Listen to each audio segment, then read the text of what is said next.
الحمد لله والصلاة والسلام على رسول الله وعلى آله وأصحابه ومن والاه.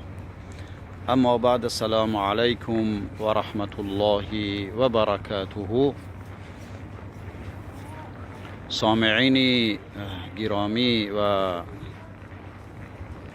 بینندگان عزیز و مهربان، امروز سخن در این خانکی دراز نکنیم. برای همه ما و شما معلوم است و الان مسجدم در مسجد هستیم، نماز عصر می شود و من یک دو سخن کردنی هستم با سمع تمامی بلاگرها می رسانم که من ناماتون نمی گیرم، اما یک چیز از روی الله و رسول، از سخن الله و رسول به شما رساندنی است. ما سوره را از سر اول بخوانم. استعیذ بالله. والعصر، الله قسم به عصر خورد، یعنی بر وقت و به زمان. ان الانسان لفی خسر، به تحقیق انسان در زیان است. الا الذين آمنوا وعملوا الصالحات وتواصوا بالحق وتواصوا بالصبر. اما تعدادی از انسان ها را پروردگار با جدا کرد که اینها در زیان نمی روند.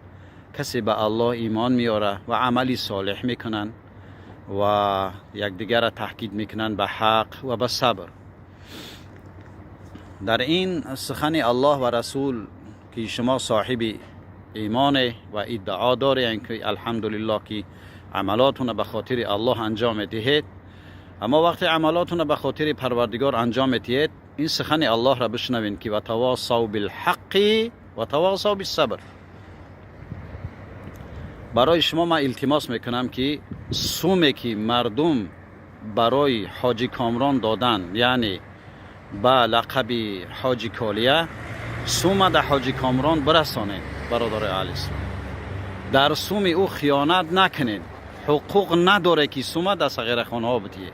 این مردم سوم به خاطر کالیت تاجیک دادن.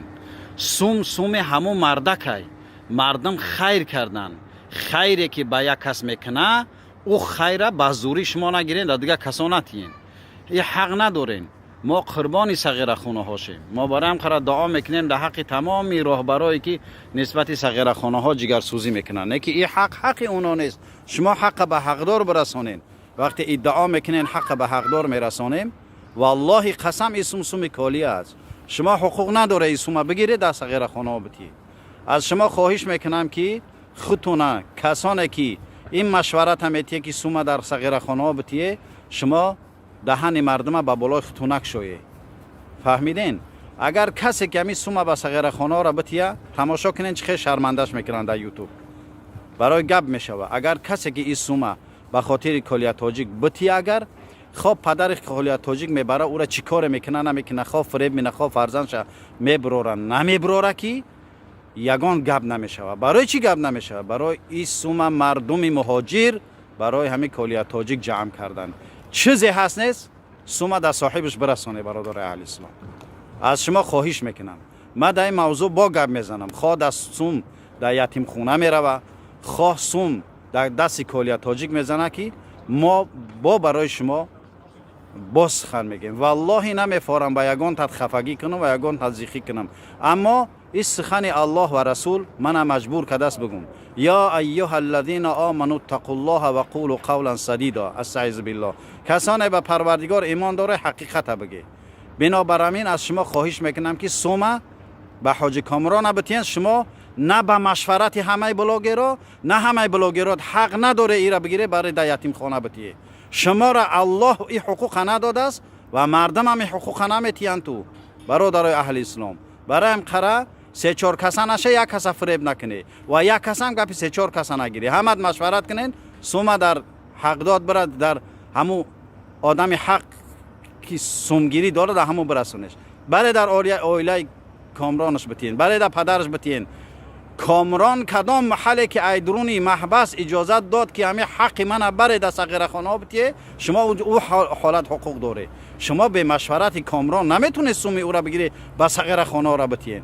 این یگان مهاجرم پرسیدن نمیتونه که شما ممکن 2 میلیون 1 میلیون زیاد یاردم دادگی. همه امور میپرسین، شرط پرسیدن هم نیست. در ابتدا به خاطر کامران آمده است، آمده کامران برسونه. و آخر دعوانا ان الحمد لله رب العالمین. والله من همی گپه به خاطر حقیقت گفته ایسام که کسی اگر این کار بکنه بدنمگی تمام جا در بالاش میزنه. السلام علیکم و رحمت الله و برکاته.